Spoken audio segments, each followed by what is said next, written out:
मुअज़्ज़ज़ मुसल्लियान किराम, मुरब्बियान इज़ाम, हज़रात उलमाए किराम, रहिमनी व रहिमकुमुल्लाह, अस्सलामु अलैकुम व रहमतुल्लाह।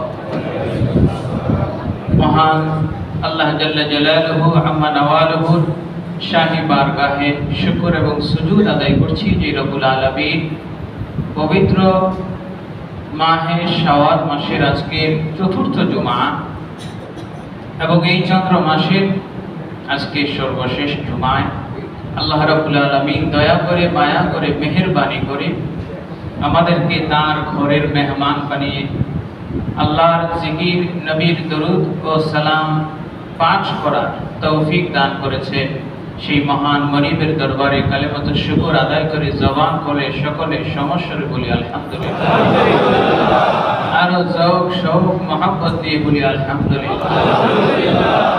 দরুদ ও সালাম পেশ করছি প্যারে নবী রাসূল আরবি নূরে মুজাসসাম হুজুর আকরাম সাইয়্যিদুস সাকালাইন নবীউল হারামাইন ইমামুল কিবলাতাইন ওসিলাতিনা ফিদ দারাইন নবী মুহাম্মদুর রাসূলুল্লাহ সাল্লাল্লাহু আলাইহি ওয়াসাল্লামের নুরানি ইরফানি কদম মোবারকে যার ওসিলায় আল্লাহ সুবহানাহু ওয়া তাআলা আমাদেরকে ঈমান এবং ইসলাম, কোরআন, আল্লাহর সবচেয়ে বড় নেয়ামত ঈমানের দৌলত দান করেছেন, বলেন আলহামদুলিল্লাহ।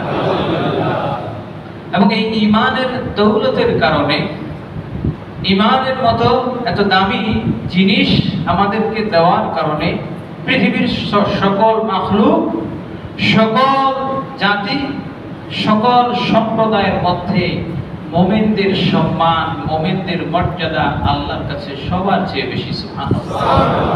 আল্লাহ রাব্বুল আলামিন বলেন, ইয়ারফাইল্লাহু আল্লাযীনা আমানু মিনকুম ওয়াল্লাযীনা উতুল ইলমা দারাজাত। ও দুনিয়ার মানুষেরা শুনে নাও, তোমাদের মধ্যে যারা ঈমান এনেছে আর যাদেরকে আমি আল্লাহ ওহীর ইলম দান করেছি, দ্বীনের ইলম দান করেছি, এই দুইটা সম্প্রদায়, এই দুইটা জাতি আমি আল্লাহর কাছে সবচেয়ে শ্রেষ্ঠ সম্মানিত জাতি, বলেন সুবহানাল্লাহ। সুতরাং ঈমানের দৌলত যাদের নসিব হয়েছে তাদের জন্য একটি বিশেষ করণীয় বর্জনীয় আল্লাহর বিধান, সেটি হচ্ছে অমুসলিমদের সাথে আমাদের আচরণ, অমুসলিমদের সাথে আমাদের কি ধরনের ব্যবহার করতে হবে, তাদের প্রতি আমাদের কেমন সম্পর্ক থাকবে, এ সম্পর্কে কোরআন এবং হাদিসের নির্দেশনা কি তা আমরা জানার চেষ্টা করব। আল্লাহ আমাদেরকে জানার, বোঝার এবং তদানুযায়ী আমল করার তৌফিক দান করেন, সকলে বলুন আমিন। প্যারে হাজরিন, প্রথমেই বলছি যাদেরকে আল্লাহ ঈমানের দৌলত দিয়েছেন, একজন মুমিন আর একজন অমুমিন, অমুসলিম, একজন মুসলিম একজন অমুসলিম কখনো সমান হতে পারে না। আল্লাহ কোরআনে বলছেন সূরা হাশরের মধ্যে, লা ইস্তাউই আসহাবুন নারি ওয়া আসহাবুল জান্নাহ, আসহাবুল জান্নাতি হুমুল ফাইজুন। জোরে জোরে বলেন সুবহানাল্লাহ।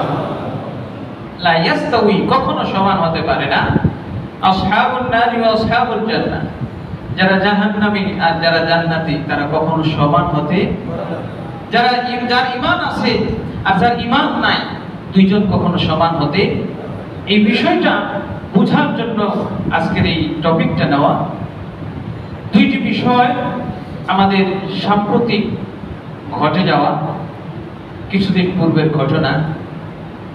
আমরা এই দেশে 17-18 কোটি মানুষ, তার মধ্যে 1.5-2 কোটি অমুসলিম, তার চাইতেও কম বেশি থাকতে পারে।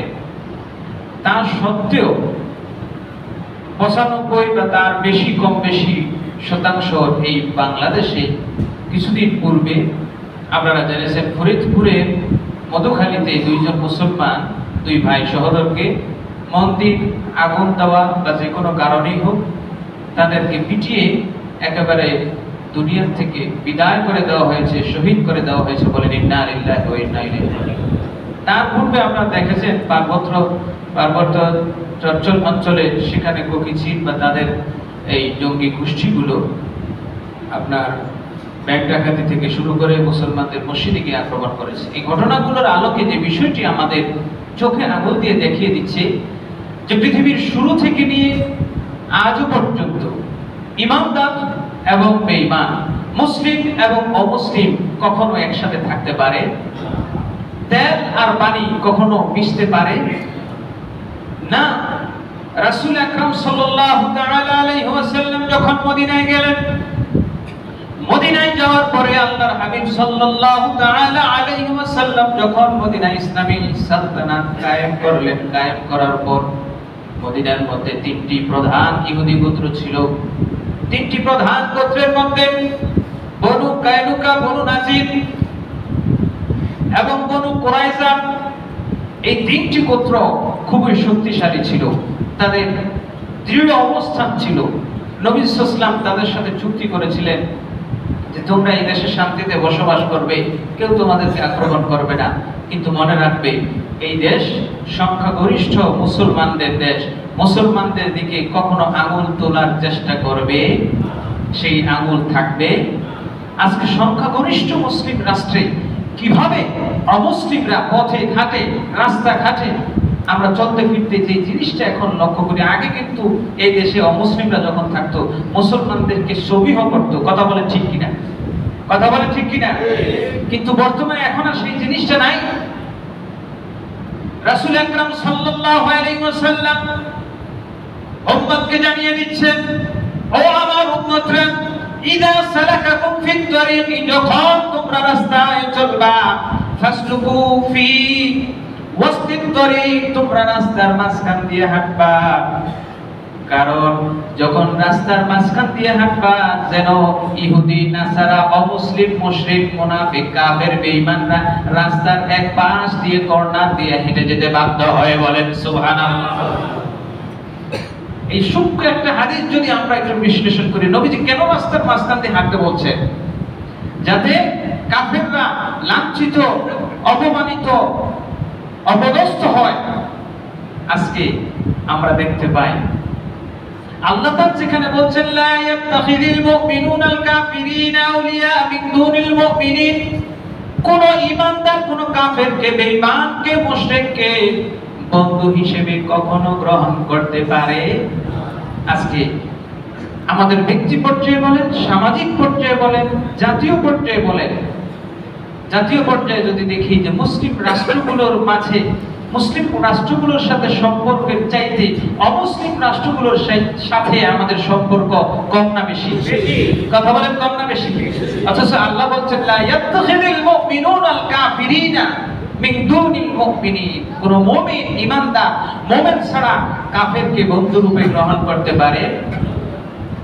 প্রিয় হাজিরিন, রাসূল সাল্লাল্লাহু আলাইহি ওয়াসাল্লাম মদিনায় যাওয়ার পর তিনটি গোত্রের মধ্যে সর্বপ্রথম যে গোত্রটি মুসলমানদের সাথে গাদ্দারি করেছিল সেটি হচ্ছে বনু কায়নুকা। কি নাম? বনু কায়নুকা। এই কায়নুকা গোত্রের সাথে ঝগড়ার সূত্রপাত হলো এই শাওয়াল মাসে। নবীজি সাল্লাল্লাহু আলাইহি ওয়াসাল্লাম দ্বিতীয় হিজরির 17ই রমজান বদরের প্রান্তরে গেলেন, মদিনা থেকে 80 মাইল দূরে। ফিরে আসতে আসতে শাওয়ালের প্রথম তারিখ হলো। এর 15 থেকে 20 দিন পর মদিনার একজন ধার্মিক মহিলা ইহুদি একজন স্বর্ণকারের দোকানে গেল। স্বর্ণকারের দোকানে যাওয়ার পরে ওই মহিলাকে একা পেয়ে স্বর্ণকার প্রস্তাব দিল, তার হাত স্পর্শ করার জন্য প্রস্তাব দিল। মহিলা রাজি হয় নাই। স্বর্ণের বালা, স্বর্ণের হাতের চুড়ি বা এরকম কিছু বানিয়েছে, তো স্বর্ণকার বলতেছে যে আমি আপনার হাতে পরায় দেব। মহিলা বলছে না। তখন স্বর্ণকার তার বোরখা বা তার যে ওড়না বা চাদর ছিল, হেজাব ছিল, হেজাবের পেছনের অংশটা তার এই দোকানের একটা লোহার সাথে বেঁধে রাখলো। তো মহিলা যখন উঠে চলে যাচ্ছিল, তার বোরখাটা সমস্ত খুলে গেল। সবাই তার অর্ধনগ্ন শরীরটা দেখে ইহুদিরা হাসাহাসি করলো। বলেন না নাউজুবিল্লাহ। এই ঘটনা যখন ঘটলো, মুসলমানদের মধ্যে একজন যুবক দৌড়ে এসে একজন বোনের ইজ্জতের দিকে যখন ইহুদিদের লোলুপ দৃষ্টি পড়লো, মুসলমানদের গায়রতে লেগে গেল। একজন ঈমানদার সাহাবী, আনসারী সাহাবী দৌড়ে এসে সঙ্গে সঙ্গে ওই নরাধম ওই নরপিশাচ ইহুদিকে, দোকানদার স্বর্ণকারকে দুনিয়া থেকে জাহান্নামে পাঠিয়ে দিল। বলেন সুবহানাল্লাহ। ছোট্ট একটি ঘটনা, কিন্তু এর থেকে শেখার অনেক কিছু আছে। ঈমানের গায়রত কাকে বলে? ঈমানের গায়রত হলো এটা যে আমার মা, আমার বোন, আমার স্ত্রী, আমার কন্যা, আমার সন্তান, তার দিকে কোন ইহুদি, কোন মুশরিক, কোন নাসারা, কোন অমুসলিমের যদি লোলুপ দৃষ্টি পড়ে, তাহলে সেই দৃষ্টিকে তুলে নেওয়া, তার চোখ তুলে নেওয়া একজন ইমানদারের ঈমানি দায়িত্ব। কথা বলেন ঠিক কিনা?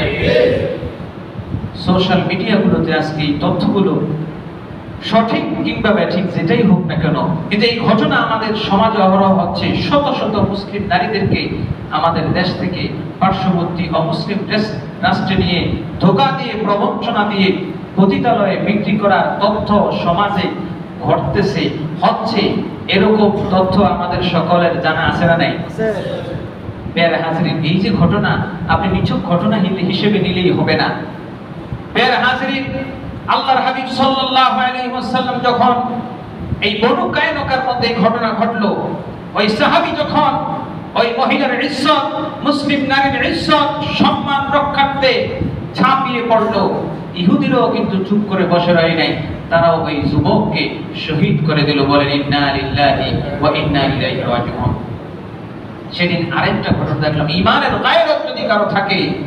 তিউনিসিয়ার একজন মহিলা ইউরোপের কোন একটা কান্ট্রিতে গিয়েছেন, ইমিগ্রেশনে তাকে বলছে যে আপনার হিজাব, আপনার বোরখা খুলতে হবে। তিনি বলছেন আমি $1000 দিয়ে এই দেশে আসছি, আমার ঈমানকে বিক্রি করার জন্য নয়। আমাকে এই অবস্থায় শুধুমাত্র মহিলা কেউ যদি চায় আমার চেহারা দেখতে পারে, আমি কোনো পুরুষকে আমি দেখাতে পারবো না। তখন তারা বলল আপনি যতক্ষণ চেহারা না দেখাবেন আমাদের দেশেও ঢুকতে পারবেন। ওই মহিলা তার ঈমানের গায়রত বলল আমার $1000 বিমান ভাড়া ক্ষতি হতে পারে, তারপরেও আমি আমার ঈমান ইসলামকে কখনো বিক্রি করতে পারি। মহিলা আবার ফিরতি ফ্লাইটে তার নিজ দেশে চলে গেছে। তোমার দেশে আমার যাওয়ার দরকার নাই, আমার ঈমানটাকে রক্ষা করা আমার জন্য ফরজ। বলেন সুবহানাল্লাহ। এতটুকু গায়রত আজকে মুসলমানদের মধ্যে নাই। মুসলমানদের দেশে কিভাবে অমুসলিমরা বুক ফুলিয়ে হাঁটে। আমার আশ্চর্য হয়, আরো 10, 15, 20 বছর আগে এরকম দেখি নাই।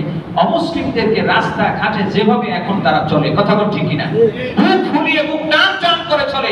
যেখানে মুসলমানরা ভীতু হয়ে থাকে, যেখানে রাসূল সাল্লাল্লাহু আলাইহি ওয়াসাল্লাম বলছেন তোমরা ইদা সালাকুম ফি তরিকি ফাসলুকু ফি তরিকি ওয়াসতিত তরিক, রাস্তায় যখন হাঁটবা, রাস্তার মাঝখান দিয়ে হাঁটবা, অমুসলিমদেরকে বাধ্য করবা রাস্তার এক পাশ দিয়ে যেতে। বলেন সুবহানাল্লাহ। এটি মুসলমানদেরকে অনুমতি দিয়েছেন কে? এই জন্য বনু কায়নুকার সেই ঘটনা যখন ঘটল, আল্লাহর হাবিব সাল্লাল্লাহু তাআলা আলাইহি ওয়াসাল্লাম এত ক্রোধান্বিত হয়ে গেলেন।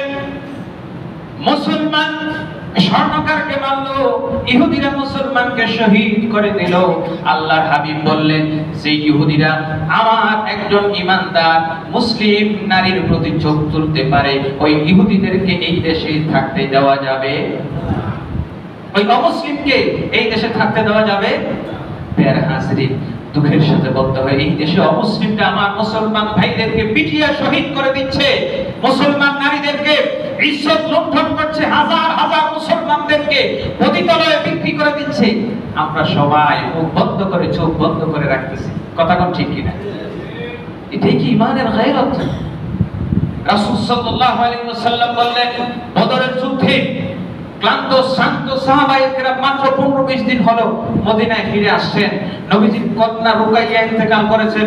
আল্লাহ রাসূল সাল্লাল্লাহু আলাইহি ওয়াসাল্লাম বলেছেন আমি নবী মুহাম্মদুর রাসূলুল্লাহর কাছে আমার কন্যা ফাতেমার যতটুকু সম্মান, আমার কন্যা রুকাইয়ার যতটুকু সম্মান, আমার কন্যা উম্মে কুলসুমের যতটুকু সম্মান, একজন সাধারণ অবলা মুসলিম নারীর সম্মানও আমার কাছে তত বেশি। সুতরাং বনু কায়নুকা পুত্র যেভাবে আমার একজন মুসলিম রমণীর ইজ্জতের দিকে চোখ তুলে তাকিয়েছে, সুতরাং এই জমিনে তাদের এক মুহূর্তের জন্য থাকতে দেওয়া যাবে না। এটাই হলো ঈমানের গায়রত।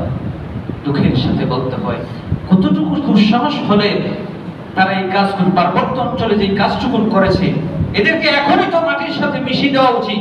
রাষ্ট্রীয়ভাবে তাদেরকে ঘাট ধরে এদেরকে ক্রাশ ফায়ার করা উচিত। কথা বলেন ঠিক কিনা? এই ধরনের রাষ্ট্রদ্রোহী, ধর্মদ্রোহী যদি ফেসবুক, আপনার প্রিন্ট মিডিয়া, ইলেকট্রনিক মিডিয়া যেভাবে তারা আমাদের ধর্ম ইসলামকে নিয়ে, কোরআনকে নিয়ে গালিগালাজ করে, পেয়ারে হাজিরিন, এগুলো পুলিশ একটু ধরে নিয়ে যায় আর কোনো খবর থাকে কি বলেন? মাঝখান দিয়ে ব্লগাররা যে কাজগুলো করেছে এগুলোর একটারও ফাঁসি হয়েছে, এরকম ইতিহাস আছে? পেয়ারে হাজিরিন, দুঃখের সাথে বলতে হয় কতটুকু স্পর্ধা আমার ভাইরা। এই বিষয়টি বোঝানোর জন্য বলছি, এই দেশের জমিনে আমাদের টাকায়, আমাদের জমিনে, আমাদের দেশে খেয়ে পড়ে তাদের এত তেল চর্বি কোত্থেকে হয়? রাসূল আকরাম সাল্লাল্লাহু আলাইহি ওয়াসাল্লাম জানায় দিয়েছেন, ও আমার উম্মতরা শোনো শোনো, আল্লাহ কোরআনে বলছেন, লা ইয়াত্তাখিযুল মুমিনুনা আল কাফিরিনা আউলিয়া, মুসলমান কোন কাফেরকে বন্ধু রূপে গ্রহণ করবে না, বন্ধু হতে পারে না, তার সঙ্গী হতে পারে না, সাথী হতে পারে না, উপদেষ্টা হতে পারে না, তার সাথে মুসলমানের কোনো সম্পর্কই থাকতে পারে না। মক্কায় অবস্থানকালে ছোট্ট একটি ঘটনা, রাসূল সাল্লাল্লাহু আলাইহি ওয়াসাল্লামকে উকবা ইবনে মুঈত নামে একজন কাফের দাওয়াত করলো। দাওয়াত করার পর আল্লাহর হাবিব সাল্লাল্লাহু তাআলা আলাইহি ওয়াসাল্লাম বলেন, এরে উকবা ইবনে মুঈত, আমি নবীর জন্য, কোন মুসলমানের জন্য, কোন ঈমানদারের জন্য বেঈমান কাফের মুশরিকের বাড়িতে দাওয়াত গ্রহণ করা জায়েজ নাই। বলেন সুবহানাল্লাহ। এই বিশ্বাস, এই ঈমান, এই আকীদা কয়জনের আছে? আমরা তো দেখাচ্ছে হিন্দু বৌদ্ধ খ্রিস্টান সবার বাড়িতে বিয়ে হোক, শাদী হোক, ছোট্ট দাওয়াত দিল খাই কি খাই না? তাদের সাথে আমাদের এত সম্পর্ক, মুসলমান ভাইয়ের সাথে এত সম্পর্ক নাই যেটুকু সম্পর্ক হিন্দু বন্ধুদের সাথে আছে না নাই? সমাজ এরকম আছে না নাই? উকবা ইবনে মুঈত দাওয়াত করলো, নবী সাল্লাল্লাহু আলাইহি ওয়াসাল্লাম বললেন আমি যাব না। আল্লাহর হাবিব সাল্লাল্লাহু আলাইহি ওয়াসাল্লাম তার দাওয়াতটাকে প্রত্যাখ্যান করলেন। একজন মুশরিক হয়েও তার ব্যক্তিত্বে লাগলো, মুহাম্মাদের মতো একজন সাধারণ ব্যক্তি আমার দাওয়াতটাকে প্রত্যাখ্যান করলো, তার প্রেস্টিজে বাঁধলো। কি কর? একজন এলাকার সম্ভ্রান্ত চেয়ারম্যান সাহেব সাধারণ একজন দিনমজুর শ্রমিক রিকশাওয়ালাকে যদি দাওয়াত দেয় আর সে যদি বলে যে আমি আপনার বাড়িতে যাব না, ওই চেয়ারম্যান মেম্বারের ইজ্জত থাকে? বলেন থাকে না। এখন সে তার ইজ্জত বাঁচানোর জন্য বলল, মুহাম্মদ আচ্ছা তুমি যেটা চাও আমি সেটাই করব, তারপরে আমার বাড়িতে আসো, আমার ইজ্জতটা বাঁচাও। বলেন সুবহানাল্লাহ। আল্লাহ রাসূল বললেন, ঠিক আছে আমি যাব, একটা শর্ত আছে, তুমি ঈমান কালেমা পড়ে মুসলমান হও, তুমি ঈমানদার হও, আমি একবার না হাজারবার তোমার বাড়িতে দাওয়াত খাবো। সুবহানাল্লাহ। দেখেন আল্লাহর হাবিব সাল্লাল্লাহু তাআলা আলাইহি ওয়াসাল্লাম, আরো ঘটনা আছে যে ইহুদির বাড়িতে দাওয়াত খেয়েছেন, আপনি দলিল দিতে পারেন যে হিন্দু বন্ধু দাওয়াত দিয়েছে, অসুবিধা কি? তার বাড়িতে খাবো, তাকে গিফট দিয়ে আসবো। নবীজি তো ইহুদির বাড়িতে দাওয়াত খেয়েছেন, খান কি খান নাই? খেয়েছেন কি খান নাই? খেয়েছেন। কিন্তু এই দাওয়াত খাওয়ার মধ্যে আমাদের জন্য একটা শিক্ষণীয় বিষয় আছে। কি? যে রাসূল সাল্লাল্লাহু আলাইহি ওয়াসাল্লাম ইহুদির দাওয়াত গ্রহণ করেছেন, প্রথম উদ্দেশ্য হলো তাকে ইসলামের দিকে আকৃষ্ট করা। কি করা? ইসলামের দিকে আকৃষ্ট করা। 2 নাম্বার, ওই খায়বরের জায়গায় যখন গিয়েছেন মুসলমানদের খাদ্যের অভাব ছিল, যেহেতু একজন দাওয়াত করছে সুতরাং যায়। 3 নাম্বার হলো এই দাওয়াত গ্রহণ করার মাধ্যমে কিয়ামত পর্যন্ত উম্মতকে শিক্ষা দিলেন, ও আমার উম্মতেরা শুনে রাখো অমুসলিমরা দাওয়াত দিলে তোমরা কখনো দাওয়াতে যাবে না। কারণ একজন ইহুদি মহিলা আমাকে দাওয়াত দিয়ে যদি বিষ খাওয়াতে পারে, আমি নবীকে যদি ধোঁকা দিতে পারে, সুতরাং আমি নবীর জীবন যদি নাশ করার ষড়যন্ত্র করতে পারে, আমার জীবন হরণ করার চক্রান্ত করতে পারে, তাহলে তুমি একজন সাধারণ উম্মতের ঈমান হরণ করার চক্রান্ত করতে পারে কি পারে না? সুতরাং এর মাধ্যমে এটা উম্মতের জন্য শিক্ষা যে আমি দেখায় দিলাম, দেখো ইহুদিরা, অমুসলিমরা মুসলমানদের কত বড় শত্রু। আমি দাওয়াত গ্রহণ করে গেলাম, সেখানে একজন সাহাবী সঙ্গে সঙ্গে বিষ খাওয়ার, ওই বিষযুক্ত খাবার খাওয়ার ফলে দুনিয়া থেকে চলে গেলেন, শহীদ হয়ে গেলেন। আল্লাহ রাসূল সঙ্গে সঙ্গে মহিলাকে কতল করার নির্দেশ দিলেন। এবং এই ঘটনার মাধ্যমে আমাদের জন্য শিক্ষা, কিয়ামত পর্যন্ত উম্মতের জন্য শিক্ষা এটাই যে কোনো অমুসলিমদের দাওয়াত গ্রহণ করা যাবে না। কথা কি বুঝতে পেরেছেন? অর্থাৎ সেখানে যেভাবে জীবন নাশের হুমকি আছে, সেভাবে আপনার ঈমান বিনাশের হুমকিও আছে। উকবা ইবনে মুঈত সে যখন নবীজিকে বলল, নবীজি যখন শর্ত দিলেন ঈমান আনলে তোমার বাড়িতে দাওয়াত নেব, উকবা ইবনে মুঈত বলল ঠিক আছে আমি ঈমান আনলাম। এবার তার দোসর উবাই ইবনে খালফ অথবা উমাইয়া ইবনে খালফ, সে বলতেছে দোস্ত এটা করলা না, মুহাম্মদের মতো একজন লোকের দাওয়াত দেওয়ার জন্য আনার জন্য তুমি তার ধর্মই কবুল করলা, নিজের বাপ দাদার ধর্মই পরিবর্তন করলা। সে বলতেছে ভাইরে তার দাওয়াত দেওয়া তো মুখ্য না, আমার ইজ্জত বাঁচানোর জন্য সে যদি আমার দাওয়াতটা ডিনাই করে ইজ্জত বাঁচানো, সুতরাং এই জন্য কিছু সময়ের জন্য তার ঈমান, তার উপর ঈমান এনেছি, আবার প্রয়োজনে আমি ঈমানটা নিয়ে নেব। বলেন নাউজুবিল্লাহ।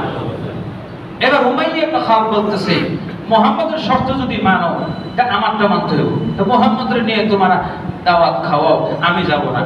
কি বিপদে পড়ছে না? পড়ছে কি না? জটিল সমীকরণ, উভয় সংকট।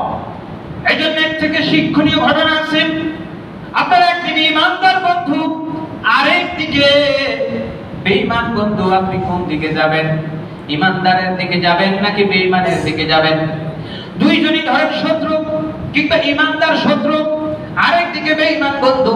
মনে রাখবেন ইমানদার যদি আপনার শত্রু হয় কখনো সে আপনার ঈমানটা হরণ করার চেষ্টা করবে না। আর বেঈমান যত বন্ধুই হোক না কেন সে আপনার জন্য কখনোই নিরাপদ না। আপনার জীবনও হরণ করতে পারে, ঈমানও নষ্ট করতে পারে। এবার উকবা ইবনে মুঈত কেমন বিপদে পড়লো। এদিকে মুহাম্মদের দাওয়াত দিকে এইবার উমাইয়া ইবনে খালফ অথবা উবাই ইবনে খালফ দুইজনের কথাই আসছে, রাগ হয়ে গেল।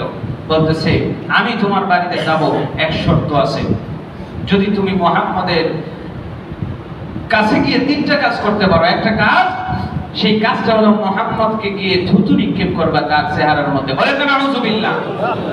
2 নাম্বার তাকে গালি দিবা। 3 নাম্বার হচ্ছে তার সামনে গিয়ে বলবা মুহাম্মদ আমি তোমার ধর্ম থেকে আবার আমার বাপ দাদার ধর্মে ফিরে আসলাম। বলেন না নাউজুবিল্লাহ। প্রথমেই সে গেল গিয়ে আল্লাহ রাসূল সাল্লাল্লাহু আলাইহি ওয়াসাল্লামের চেহারা মোবারকের দিকে থুতু নিক্ষেপ করলো। আমার আল্লাহ সহ্য করতে পারেন নাই। আল্লাহ বলছেন ইন্নাল্লাযীনা ইউযুনাল্লাহা ওয়া রাসূলাহু লা'নাহুমুল্লাহু ফিদ দুনিয়া ওয়াল আখিরাহ। যারা আল্লাহর রাসূলকে কষ্ট দেয় তারা আমি আল্লাহকেই কষ্ট দেয়। আল্লাহ রাব্বুল আলামিন উকবা ইবনে মুঈত যখন রাসূল সাল্লাল্লাহু আলাইহি ওয়াসাল্লামের দিকে থুতু নিক্ষেপ করলো, থুতুটা আল্লাহ রাসূলের চেহারার মধ্যে পড়ল না, সঙ্গে সঙ্গে বাতাস প্রতিহত করে ওই থুতুটা তার মুখের দিকে ফিরিয়ে দিল। বলেন সুবহানাল্লাহ। যেই না তার থুতু তার মুখের উপর পড়ল, সঙ্গে সঙ্গে থুতুটা আগুনের মতো তার মুখের উপর পড়ল, গালের মধ্যে ফুসকা পড়ে গেল, প্রথম ধরে গেল। আর যখন সে বলল মুহাম্মদ আমি তোমার ধর্ম থেকে আমার বাপ দাদার ধর্মে ফিরে আসলাম, আল্লাহ রাসূল সাল্লাল্লাহু আলাইহি ওয়াসাল্লাম বললেন যদি তাই হয় আমি তোমার সঙ্গে সেই চুক্তি প্রত্যাখ্যান করে নিলাম, তোমার সঙ্গে আর আমার কোনো চুক্তি রইল না। এবং সঙ্গে সঙ্গে যখন গালি দিল আল্লাহ রাসূল বললেন এবার তোমার জন্য দুনিয়া এবং আখিরাতে উভয় জায়গায় জাহান্নাম ওয়াজিব হয়ে গেল। বলেন নাউজুবিল্লাহ। এই ব্যক্তি তার অল্প কিছুদিনের মধ্যে এই যে গানে পছন্দ করছে, এই পছন্দরার মাধ্যমে দুনিয়া থেকে লাঞ্ছিত হয়ে দুনিয়া থেকে বিদায় নিয়েছে। বলেন নাউজুবিল্লাহ। তো এই ঘটনার উদ্দেশ্য এটাই, এই ঘটনার সামারি এটাই শিক্ষণীয় যে রাসূল সাল্লাল্লাহু আলাইহি ওয়াসাল্লাম একজন অমুসলিম কাফির বেঈমান মুশরিকের দাওয়াত গ্রহণ করেন নাই, এবং যখন শর্ত দিয়েছেন সে করেছে, কিন্তু তারপরেও নবীজির সাথে তারা শর্ত ভঙ্গ করেছে। প্রিয় হাজিরিন, বলছিলাম বনু কায়নুকার ঘটনা যখন ঘটে গেল নবী সাল্লাল্লাহু আলাইহি ওয়াসাল্লাম বললেন আমার কন্যা ফাতেমার ইজ্জত রক্ষা করা আমার জন্য যেমন ফরজ, মুসলমানদের জন্য যেমন ফরজ, তেমনি ভাবে একজন সাধারণ নারী তার ইজ্জত সম্মান রক্ষা করা সমস্ত ঈমানদারের জন্য ফরজ বিধান। বলেন সুবহানাল্লাহ। তোমরা চলো চলো বনু কায়নুকা আমরা অবরোধ করব। অবরোধ করা হলো, দুর্গের মধ্যে তারা সকলে অবস্থান নিল। আল্লাহ রাসূল সাল্লাল্লাহু আলাইহি ওয়াসাল্লাম আবু লুবাবাকে পাঠালেন, যাও তুমি তাদেরকে ফয়সালা জানিয়ে দাও। কি ফয়সালা? যে তাদের পুরুষ যত আছে পুরুষদেরকে হত্যা করা হবে এবং তাদের কন্যা সন্তান স্ত্রী পরিবার পরিজন যারা আছে তাদের সবাইকে দাস দাসী বানিয়ে দেওয়া হবে। এই সিদ্ধান্ত জানানোর পর রাসূল সাল্লাল্লাহু আলাইহি ওয়াসাল্লামের একজন সাহাবী ছিলেন হযরত উবাদা ইবনে সামিত রাদিয়াল্লাহু তাআলা। উবাদা ইবনে সামিতের সাথে এবং আব্দুল্লাহ ইবনে উবাই ইবনে সুলুলের সাথে ওই বনু কায়নুকার সম্পর্ক ছিল, চুক্তি ছিল, মৈত্রী চুক্তিতে তারা আবদ্ধ ছিলেন। উবাদা ইবনে সামিত যখন দেখলেন নবীজি ফয়সালা দিয়েছেন, তাদের সাথে আর কোনো সম্পর্ক নেই, উবাদা ইবনে সামিত বনু কায়নুকাকে বললেন, হে বনু কায়নুকা, শুনে রাখো, তোমরা মুসলমান, একজন নারীর ইজ্জত লঙ্ঘন করার কারণে তোমাদের সাথে যত চুক্তি ছিল সমস্ত চুক্তি ভঙ্গ করলাম। বলেন সুবহানাল্লাহ। আজকে মুসলমানরা এতটুকু পর্যন্ত সাহস করে নাই। একজন অমুসলিম আমাদের পার্শ্ববর্তী রাষ্ট্র যেভাবে মুসলমানদের উপর জুলুম করতেছে, মসজিদ মাদ্রাসাগুলো ধ্বংস করতেছে, এনআরসি দিয়ে হাজার হাজার মুসলমানদেরকে দেশ থেকে বাধ্য করতেছে, আমাদের পক্ষে এইটুকু সাহস, এতটুকু ঈমানি জজবা হয়নি যে তাদের সাথে সম্পর্ক ছিন্ন করা, তাদের জিনিসগুলো বয়কট করা। ঈমানি চেতনা এখনো মুসলমান, বাংলার মুসলমানদের হৃদয়ে জাগ্রত হয়? কথা বলেন, হয়েছে? হয়নি। প্যারে হাজিরিন, রাসূল আকরাম সাল্লাল্লাহু আলাইহি ওয়াসাল্লামের সাহাবী উবাদা ইবনে সামিত দীপ্ত কণ্ঠে, দীপ্তহীন কণ্ঠে জানায় দিলেন, হে বনু কায়নুকা, হাজার কোটি টাকার বিজনেস থাকতে পারে, তোমাদের সাথে আমার লেনদেন ব্যবসায়ী সম্পর্ক থাকতে পারে, দুনিয়াবি চুক্তি থাকতে পারে, যেই না তুমি আমার মুসলমান নারীর ইজ্জতের দিকে, দ্বীনের দিকে আঙুল তুলেছো, চোখ তুলেছো, ব্যবসায়িক চুক্তি ছিন্ন করলাম, দুনিয়াবি সম্পর্ক, আখিরাতের সম্পর্ক, সকল সম্পর্ক ছিন্ন করলাম। বলেন সুবহানাল্লাহ। আজকে আমরা মুসলমানরা এতটুকু সাহস দেখাইতে পারি নাই, কারণ আমাদের মধ্যে সেই ঈমানের গায়রত নাই। আমাদের মধ্যে এরকম মুনাফিক লুকিয়ে আছে যারা ওই আব্দুল্লাহ ইবনে উবাই ইবনে সুলুলের মতো। উবাদা ইবনে সামিত যখন তাদের সাথে সম্পর্ক ছিন্ন করলেন, আব্দুল্লাহ ইবনে উবাই ইবনে সুলুল মুনাফিক, সে বলতেছে, ভাই আমি সম্পর্ক ছিন্ন করতে পারবো। সে গিয়ে নবীজির কাছে গিয়ে সুপারিশ করলো, হুজুর একটু কি মাফ করা যায় না, একটু কি সম্পর্ক রাখা যায় না? আল্লাহ রাসূল সাল্লাল্লাহু আলাইহি ওয়াসাল্লাম বললেন, তুমি কি বলতে চাও? নবী সাল্লাল্লাহু আলাইহি ওয়াসাল্লাম তারপরে একটু নমনীয় হয়ে বললেন, সম্পর্ক রাখা যাবে না, তবে তোমার সুপারিশের কারণে তাদের শাস্তিটা একটু কমিয়ে দিলাম। সেটি হচ্ছে, তারা এই দেশে তো অবশ্যই থাকতে পারবে না, এই দেশে থাকার কোনো অধিকার নাই, মুসলমানদের দিকে আঙুল তুলবে, চোখ তুলবে, এরকম অমুসলিম এই বাংলার জমিনে রাষ্ট্রদ্রোহী হিসেবে বিবেচিত হবে। এই জমিনে থাকার কোনো অধিকার এই জমিনে রাষ্ট্র ইসলাম কখনো তাদেরকে দেয়? কথা বলেন, দেয় না। প্যারা হাজিরিন, আল্লাহ রাসূল বললেন, একটু শাস্তিটা আমি শিথিল করে দিলাম, যাও, তাদেরকে দেশ ত্যাগ করতেই হবে, তবে এতটুকু বলে দিলাম, তারা তাদের পরিবার পরিজনগুলা এবং শুধু নিজেদের বাহনগুলো নিয়ে যেতে পারবে, আর তাদের একটা কানাকুড়িও, একটা অস্ত্র, একটা তরবারি, একটা দা, একটা ঝুড়ি পর্যন্ত এই দেশ থেকে নিয়ে যেতে পারবে না, কারণ এগুলো সব মুসলমানদের সম্পদ। কথা বলে ঠিক কিনা? আজকে হিন্দুরা বিজনেস করে কোটি কোটি টাকা আমাদের পার্শ্ববর্তী দেশে পাচার করছে, আছে না নাই? এই যে বুক ফুলিয়ে আমাদের টাকায় তারা ব্যবসা করছে। মনে রাখবেন, রাসূল সাল্লাল্লাহু আলাইহি ওয়াসাল্লাম ইসলামের প্রথম যুগে ইহুদি মুশরিক তাদের সাথে ব্যবসায়িক চুক্তি করেছেন কি করেন নাই? ব্যবসা করেছেন। সেই জামানা আর এই জামানা এক নয়। সেই জামানায় এমনও ছিল, নবী সাল্লাল্লাহু আলাইহি ওয়াসাল্লাম যাকাতের সম্পদ, যাকাতের টাকা অমুসলিমদেরকে দিয়েছেন, কারণ ইসলাম গ্রহণ করার জন্য। কি বলে ঠিক কিনা?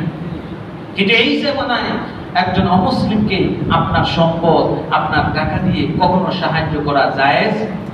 আপনারা দেখেছেন, মিল্টন সমাদদার নামে জনৈক ব্যক্তি মাসে লক্ষ লক্ষ টাকা যাকাত, ফিতরা। আচ্ছা বলুন তো, এই লোকটা হিন্দু না, মুসলিম না, বৌদ্ধ না, খ্রিস্টান? দরুদ শরীফ পড়েন সাল্লাল্লাহু আলাইহি। এই মিল্টন সমাদদারের মতো হাজারো অমুসলিম হাজার হাজার লক্ষ লক্ষ কোটি টাকা এই দেশ থেকে মুসলমানদের টাকাগুলো গিরগিটের মতো রক্ত শুষে খাচ্ছে কি খাচ্ছে না? কথা বলেন, এরকম বড় বড় রাক্ষস, এরকম রাঘব বোয়াল অমুসলিম এই দেশের ঘাটে ঘাটে আছে না নাই? এইজন্য মুসলমান সাবধান, অমুসলিমদের সাথে কোনো সম্পর্ক নাই, কোনো সম্পর্ক নাই, কোনো সম্পর্ক নাই। ঈমান বাঁচানোর জন্য, দ্বীন বাঁচানোর জন্য অমুসলিমের হাতের এক পানিও নেওয়া জায়েজ নাই। আমরা তো সব অমুসলিমদের দোকানে দৌড়িয়ে যাই, কারণ মনে করি ওদের জিনিসটা সব পিওর, মিষ্টির দোকান সব ওদের, কথা ঠিক কিনা? বড় বড় ব্যবসাগুলো ওদের। একজন ইমানদারের গায়রত হলো মুশরিকের সাথে কোনো চুক্তি নেই, কোনো ব্যবসা নাই। রাসূল সাল্লাল্লাহু আলাইহি ওয়াসাল্লাম সিরিয়ায় ব্যবসা করতে গেলেন, বয়স তার মাত্র 17, তখনও কোরআন নাযিল হয় নাই। সিরিয়ার একজন লোক দেখছে মক্কার মানুষ, যুবক মানুষ, ভাবছে মক্কার মানুষরা লাত মানাত উজ্জাকে মানে। সে ব্যক্তি বলতেছে যে আমি লাত মানাত উজ্জার কসম দিয়ে বলতেছি আমার জিনিসের মধ্যে কোনো ভেজাল, আমার জিনিসের মধ্যে কোনো ভেজাল নাই। আল্লাহ রাসূল সাল্লাল্লাহু আলাইহি ওয়াসাল্লাম বলছেন তুমি যখন লাত মানাত উজ্জার কসম করছো তোমার সাথেও কোনো ব্যবসা। মনে রাখবেন অমুসলিমদের, রাসূল সাল্লাল্লাহু আলাইহি ওয়াসাল্লাম বলছেন অমুসলিমদেরকে রাস্তার এক পাশে চলতে বাধ্য করবা, তাদের জন্য সরকারি বড় উচ্চ পদস্থ কোনো দায়িত্ব দেওয়া যাবে না, তারা হবে গোপান, কামান, তারপরে হচ্ছে নাপিত। একেবারে সমাজের নিম্ন শ্রেণীর পদগুলো, নিম্ন শ্রেণীর কাজগুলো তাদের জন্য, অমুসলিমদের জন্য। রাসূল আকরাম সাল্লাল্লাহু তাআলা আলাইহি ওয়াসাল্লামের সাহাবী হযরত আবু মুসা আশআরী রাদিয়াল্লাহু তাআলা আনহু, তিনি যখন ইয়েমেনের শাসনকর্তা নিযুক্ত হলেন, তিনি একবার একজন খ্রিস্টানকে তার সচিব নিয়োগ করলেন। হযরত ওমর রাদিয়াল্লাহু তাআলা আনহুর জামানায়, ওমর রাদিয়াল্লাহু তাআলা আনহুর জামানায় যখন আবু মুসা আশআরী রাদিয়াল্লাহু তাআলা আনহু একজন খ্রিস্টানকে তার সেক্রেটারি পদে, রাজ্যের উচ্চ পদে নিয়োগ করলেন, ওমর রাদিয়াল্লাহু তাআলা রাগ হয়ে গেলেন। সঙ্গে সঙ্গে আবু মুসা আশআরীকে চিঠির মধ্যে লিখেন, ও আবু মুসা আশআরী, তুমি কি কোরআনের সূরা মাইদা 51 নম্বর আয়াত পড়নি? আল্লাহ বলছেন ইয়া আইয়ুহাল্লাযীনা আমানু লা তাত্তাখিযুল ইয়াহুদা ওয়ান নাসারা আউলিয়া। বলেন সুবহানাল্লাহ। হে ঈমানদারগণ, লা তাত্তাখিযুল ইয়াহুদা ওয়ান নাসারা আউলিয়া, ইহুদি নাসারা তাদেরকে তোমরা কখনোই বন্ধু হিসেবে গ্রহণ করবে না, সরকারি উচ্চ পদস্থ দায়িত্ব দিবে না। আজকে যদি আপনি তাকায় দেখেন, সেক্রেটারি লেভেল থেকে শুরু করে সরকারি উচ্চ পদস্থ অধিকাংশ জায়গায় মুসলিম নাকি অমুসলিম? একটু জোরে বলেন না ভয় কিসের? মুসলমানদের এই দেশে মুসলমানদের খেয়ে পড়ে, মুসলমানদের টাকা ট্যাক্স দিয়ে হাজার কোটি টাকা, কি যেন একজন নাম ছিল, কি হাওলাদার, পিকে হাওলাদার, এরকম হাজারো পিকে হাওলাদার আছে না নাই? এরা আমার টাকায় পকেটিং অস্ত্র দেয়, আমার দেশের সেনাবাহিনীর বিরুদ্ধে অস্ত্র তোলে, আমার দেশের মুসলমানদেরকে রক্ত ঝরায়। মুসলমান সিংহ শাবকুলের মতো হুঙ্কার ছেড়ে বলতে হবে, এই ধরনের রাষ্ট্রদ্রোহী, ধর্মদ্রোহী বিধর্মী এই দেশের জমিনে এক ইঞ্চিও থাকতে পারবে না। কথা বলে এই দেশের মুসলমান এটা সহ্য করতে পারে না। রাসূল আকরাম সাল্লাল্লাহু আলাইহি ওয়াসাল্লামের সাহাবী হযরত ওমর রাদিয়াল্লাহু তাআলা আনহু আবু মুসা আশআরীকে হুঙ্কার ছেড়ে পত্র লিখে জানিয়ে দিলেন, মুসলমান সালতানাতের মধ্যে কোনো অমুসলিমকে সেক্রেটারি পদে দেওয়া যাবে না। তুমি এখনই তাকে অপসারণ করো। তুমি কোরআনের আয়াত অনুসরণ করো, সূরা মাইদার 51 নম্বর আয়াত লিখে দিলেন। আল্লাহর হাবিব সাল্লাল্লাহু আলাইহি ওয়াসাল্লামের সাহাবী উবাদা ইবনে সামিত তিনি বলেন, আমি সম্পর্ক ছিন্ন করলাম। মুনাফিক আব্দুল্লাহ ইবনে উবাই ইবনে সুলুল বলতেছে, আমি সম্পর্ক অটুট রাখলাম। আল্লাহর হাবিব সাল্লাল্লাহু তাআলা আলাইহি ওয়াসাল্লাম উবাদা ইবনে সুলুলের উপর, উবাদা ইবনে সামিতের প্রতি খুশি হয়ে বললেন, আরে উবাদা ইবনে সামিত, তোমার তার সাথে কখনো বনিকা এনুকা বর্তমান হাজার লক্ষ বাজার মূল্যের বহু টাকা ব্যবসায়িক চুক্তি ছিল, তিনি তাদের সাথে পাওনা ছিলেন, তারা দেনা ছিল, তিনি বলতেছেন এগুলো লাগবে না, সম্পর্ক ছিন্ন তো ছিন্নই। আব্দুল্লাহ ইবনে উবাই ইবনে সুলুল বলতেছে, এত কোটি টাকা বিজনেস তুমি সম্পর্ক নষ্ট, সব চুক্তি ছিন্ন করলা, তোমার কত কোটি টাকা লস হচ্ছে জানো? উবাদা ইবনে সুলুল, উবাদা ইবনে সামিত আব্দুল্লাহ ইবনে উবাই ইবনে সুলুলকে বলতেছেন, শোনো শোনো, আমি তাদেরকে সম্পর্ক ছিন্ন করলাম, হাজার লক্ষ লক্ষ কোটি টাকার বিজনেসকে লস করে দিলাম।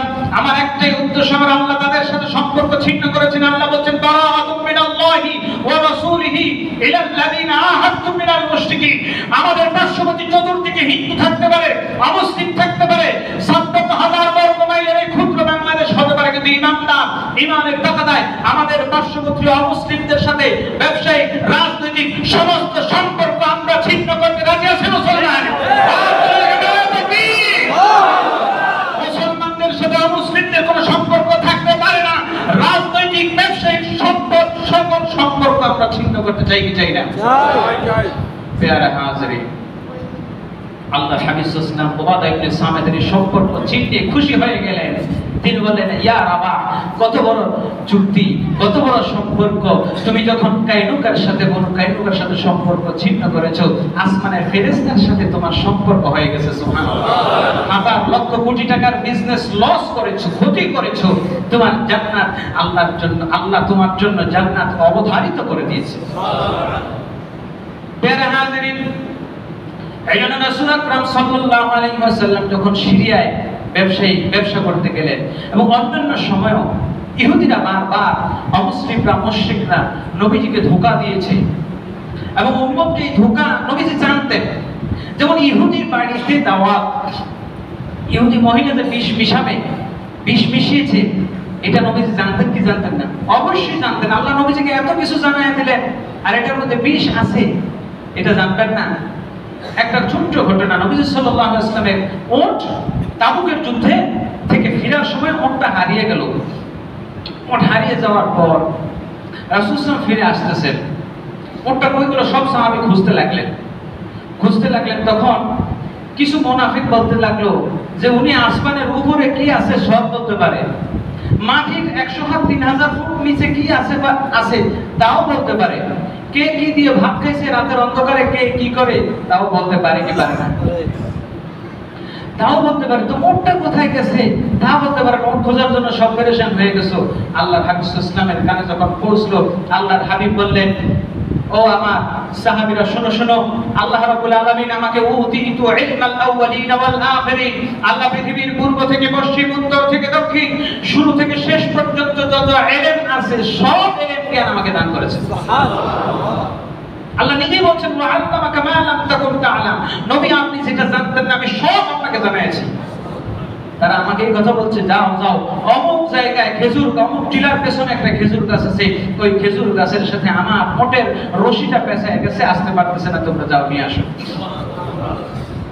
প্যারা হাজিরিন, আল্লাহর হাবিব সাল্লাল্লাহু আলাইহি ওয়াসাল্লাম ইহুদি মহিলা বিষ দিবে যে এটা জানতেন, তারপরেও উম্মতকে শিখিয়ে গেছেন, দেখো কোন ইহুদি, কোন অমুসলিম, কোন মুশরিক, তার ঘরের খাবার তোমাদের জন্য নিরাপদ। সুতরাং সাবধান, মুসলমান অমুসলিমদের সাথে, কাফেরদের সাথে, মুশরিকদের সাথে ঈমানদারের কোনো সম্পর্ক থাকতে পারে? আমরা সবসময় মনে করি যে হিন্দু দোকানে জিনিস একটু ভালো, ওদের মিষ্টিটাও একটু স্বাদ বেশি হয়। মুসলমানদের দোকানে মিষ্টি কিনে আপনি যখন সাবায় দেন তখন মনে হয় যেন হাতুড়া দিয়ে ভাঙা লাগে। কথা কোন ঠিক কিনা? মিষ্টি ভাঙার আগে মনে হয় যেন দাঁত ভাঙা যাবে, একটু কষ্ট হোক। কিন্তু মনে রাখবেন, হিন্দু দোকানের জিনিস যত ভালোই হোক না কেন, আমার আল্লাহ তার ব্যাপারে কি বলছেন? আল্লাহ বলছেন, ইন্নামাল মুশরিকুনা নাজাসুন, নিশ্চয় যারা মুশরিক তারা জন্ম থেকেই নাপাক। জন্ম থেকে কি নাপাক? এটা সেদিন গাড়িতে উঠে ছোটবেলা থেকে জানতাম। আপনি দেখবেন মুসলমান আপনার পাশে যত কিছুই হোক না কেন, কামের একটা দুর্গন্ধ সব থাকতেই পারে, কিন্তু হিন্দু মুশরিক আমি নিজে অনেক সময় দেখেছি। সেদিন গাড়িতে পাবলিক বাসে উঠলাম, পাশে একটা কেমন যেন গন্ধ, এত লোক আসা যাওয়া করে, দাঁড়িয়ে আছে গন্ধ করে, পাশে একটা লোক কেমন যেন গন্ধ লাগতেছে, ব্যাগ হাতে, বোঝা যায় না মুসলমানরা মুশরিক। হঠাৎ করে তার হাতের দিকে আমার নজর গেল, হাতের মধ্যে হিন্দুদের বইটা আছে না, বইটা লাগানো। আমার তখন মনে পড়ে গেল আল্লাহ সেই কোরআনের আয়াত। আল্লাহ বলছেন, ইন্নামাল মুশরিকুনা নাজাসুন, যত মুশরিক আছে সব কি বলেন নাপাক। একটু বলেন নাপাক। মুশরিকরা নাপাক। আল্লাহ যেখানে বলছেন নাপাক, নাপাক মানে কি? কুকুর শুকর, হালাল না হারাম? হারাম। পাক না নাপাক? নাপাক। ওরা কুকুর শুকরের চাইতে নিকৃষ্ট। কুকুর শুকর যেভাবে নাপাক, এই হিন্দু, অমুসলিম, বৌদ্ধ, মুশরিক, ইহুদি, খ্রিস্টান অর্থাৎ অমুসলিম যত আছে এগুলো সব কি নাপাক। কার কথা? আল্লাহ। সুতরাং তাদের জিনিস খাওয়া উচিত না মজা? প্রিয় হাজিরিন, আল্লাহর হাবিব সাল্লাল্লাহু তাআলা আলাইহি ওয়াসাল্লাম সাহাবায়ে কেরামদের জামানায় অনেক মুসলিমদের হাতের খাবার খেয়েছেন। খেয়েছেন কি খাননি? খেয়েছেন অনেক ভাবে খেয়েছেন। কিন্তু তখনকার সিচুয়েশন আর এখনকার সিচুয়েশন ওই যে বললাম যে রাসূল আকরাম সাল্লাল্লাহু আলাইহি ওয়াসাল্লামের জামানায় নবীজি সাল্লাল্লাহু তাআলা আলাইহি ওয়াসাল্লাম বলছেন ইহুদিদেরকে তোমরা, অমুসলিমদেরকে তোমরা যাকাত দিতে পারবা যদি যাকাত দিলে তারা মুসলমান হয়। কিন্তু যখন আল্লাহ আয়াত নাযিল করে দিলেন আল-ইয়াওমা আকমালতু লাকুম দীনাকুম ওয়া আতমামতু আলাইকুম নি'মাতি ওয়া রাদিতু লাকুমুল ইসলাম দীনা, বলেন সুবহানাল্লাহ। আজকে থেকে দ্বীনকে পরিপূর্ণ করে দিলাম। সুতরাং দ্বীন প্রচারের জন্য, দ্বীন কায়েমের জন্য, দ্বীন প্রতিষ্ঠার জন্য কোন অমুসলিমকে যাকাত দিয়ে সহযোগিতা করা তোমাদের জন্য জায়েজ। সম্মানিত হাজিরিন, আল্লাহ সুবহানাহু ওয়া তাআলা যে বিধান আমাদেরকে দিয়েছেন কোরআন এবং সুন্নাহর আলোকে, রাসূল আকরাম সাল্লাল্লাহু আলাইহি ওয়াসাল্লামের জীবনের আলোকে যে জিনিসটুকু আমরা জানতে পারি যে মুসলমান আর অমুসলিম এক জায়গায় থাকতে পারে। আপনার আশেপাশে আমাদের দেশে তারা থাকতে পারে সহ অবস্থানে, কিন্তু মনে রাখবেন সাপ এবং বেজি কখনো এক জায়গায় থাকতে পারে। এক সময় সাপ চাইবে বেজিকে আক্রমণ করতে, বেজি চাইবে সাপকে আক্রমণ করতে। মুসলমান চাইবে নিরাপদ থাকতে, মুসলমান শান্তিপ্রিয়, মুসলমান শান্তিকামী, কিন্তু অমুসলিম মুশরিকরা, বেঈমান কাফের মুশরিকরা কখনো মুসলমানদের শান্তি চায়, তারাই শান্তি বিনষ্ট করতে চায়। এমনকি এই জালেমগুলো স্বাধীনতার যুদ্ধের সময়ও এই দেশের বিরোধিতা করেছে। বহু রাজাকার পার্বত্য অঞ্চলে তখনও ছিল, এখনো আছে না নাই? এদের স্বাধীনতার পরপরই যখন ইসরায়েল বেরহাজের ছোট্ট ঘটনা মনে পড়ে গেল যে এদেরকে থাকতে দেওয়া যাবে না।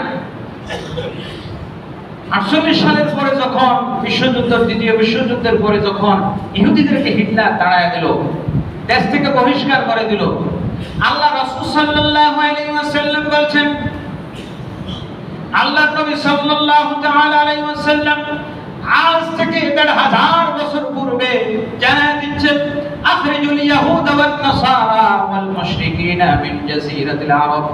ও আমার উম্মতেরা শুনে নাও, এই জাজিরাতুল আরবে যদি শান্তি রাখতে চাও, এই জাজিরাতুল আরবকে যদি তোমরা শান্তিময় রাখতে চাও, তাহলে তোমরা এই জায়গা থেকে ইহুদি, মুশরিক, নাসারা তাদেরকে সব কি করে দাও,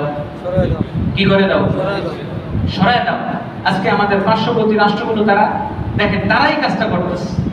তারা হিন্দুস্তান বানানোর জন্য মুসলমানদেরকে কি করছে? পার্শ্ববর্তী রাষ্ট্র মিয়ানমার ইহুদি বৌদ্ধ রাষ্ট্র বানানোর জন্য, তাদেরকে একচ্ছত্র বৌদ্ধ রাষ্ট্র বানানোর জন্য তারা সব মুসলমানগুলোকে কি করেছে? আর আমাদের আরব দেশগুলো কি করলো? তারা কি করলো? এই ইহুদি খ্রিস্টানদেরকে জায়গা দিল। দ্বিতীয় বিশ্বযুদ্ধের পর সারা পৃথিবীতে কোথাও জায়গা পায় নাই। আরব দেশের নেতৃবৃন্দ ব্রিটিশদের সাথে আঘাত করে একটু জায়গা দিয়ে দিল ফিলিস্তিন। কথা ঠিক কিনা? এই ইতিহাস আমাদের সকলের জানা। আজকে দেখেন খাল কেটে কুমির আনার অবস্থা, হাতে আঙুল দিয়ে আজকে 90 বছর মুসলমানদেরকে দেখিয়ে দিচ্ছে যে মুসলমান কখনো অমুসলিমদের হাতে নিরাপদ নয়, মুসলমান কখনো অমুসলিমদের সাথে সহ অবস্থানে থাকতে পারে না। সুতরাং আজকের জুমার আলোচনায় আমরা এটাই শিক্ষা নেব, এটাই জেনে নেব যে অমুসলিমদের সাথে দুনিয়াবি কোনো সম্পর্ক থাকতে পারে, আখিরাতের সম্পর্ক তো নাই। হ্যাঁ, তার মানে আপনি পেলেই যে ধর আর মার, এটা কিন্তু নয়। অর্থাৎ আপনি আপনার ঈমান, ইসলাম বাঁচানোর জন্য তার সাথে সম্পর্ক ছিন্ন করবেন, সকল সম্পর্ক ছিন্ন করবেন। এটি ঈমানের তাকাদা। বন্ধু বান্ধব যদি থাকে আজকে জানিয়ে দিবেন তার সাথে আমার কোনো সম্পর্ক নাই। আপনার ফ্রেন্ড লিস্টে যদি কোনো অমুসলিম থাকে তার সাথে কোনো সম্পর্ক নাই। আপনার কলিগদের মধ্যে যদি কোনো অমুসলিম থাকে তার সাথে আপনার কোনো সম্পর্ক। লেনদেন দুনিয়াবি লেনদেন প্রয়োজন করতেই পারেন, কিন্তু চেষ্টা করতে হবে আপনার টাকা, আপনার পরিশ্রমের আয় রোজগার ইনকাম গুলো যেন তার পকেটে না যায়। আমার নবী সাল্লাল্লাহু আলাইহি ওয়াসাল্লাম বলেন, লা তুসাহিব ইল্লা মুমিনা ওয়া লা তুতিন ইল্লা তাকিয়া। মনে রাখবা, তুমি কোনো ঈমানদার ছাড়া কারো সাথে কখনো সঙ্গ দিবে। আমাদের মোবাইল, প্রিন্ট মিডিয়া, ইলেকট্রনিক সব জায়গায় রাম বামে ভরে গেছে। দেশের প্রত্যেকটা সেক্টরে রাম বামে ভরে গেছে। কথা ঠিক কিনা?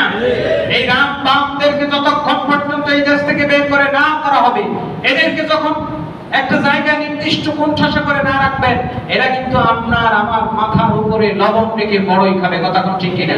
আপনার ঘাড়ের উপরে আমার কাঁধের উপরে বন্দুক রেখে আমার মা বোনের ইজ্জত লন্ডন করছে কি করে নাই? আমার কাঁধের উপরে বন্দুক রেখে আমার ভাইয়ের বুকের রক্ত ঝরিয়েছে কি ঝরায় নাই?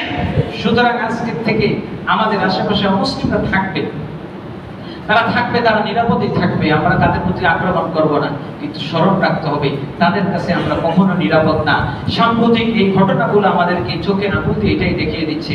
সুতরাং মুসলমান সাবধান, বেঈমান অমুসলিম কাফের মুশরিকদের সাথে কোনো সম্পর্ক নাই। আল্লাহ নিজেই বলছেন বারাআতু মিনাল্লাহি ওয়া রাসূলিহি ইলাল্লাযিনা আহাদু মিনাল মুশরিকিন। যত মুশরিক আছে তাদের সকলের সাথে সম্পর্ক আল্লাহ ছিন্ন করছেন। আজকে থেকে আমরা আজ থেকে শপথ করে নেব, আল্লাহ যেহেতু তাদের সাথে সম্পর্ক ছিন্ন করেছেন, আমাদের কোন অমুসলিমদের সাথে কোনো সম্পর্ক থাকবে না। হাত তুলে আল্লাহকে দেখাই, কারা কারা রাজি আছেন আমিন বলেন। নারে তাকবীর। আল্লাহ কবুল করুন, সকলে বলুন আমিন। আল্লাহ সুবহানাহু ওয়া তাআলা আমাদের সকল আলোচনা থেকে আমাদেরকে অমুসলিমদের ষড়যন্ত্র থেকে দেশটাকে হেফাজত করেন এবং অমুসলিমদের সকল ষড়যন্ত্র থেকে মুসলমান ভাই বোনদেরকে, আমাদের সন্তানদেরকেও, আমাদের ভবিষ্যৎ প্রজন্মদেরকে, দেশের মুসলিম নাগরিকদেরকে হেফাজত করেন। সকলে বলুন আমিন।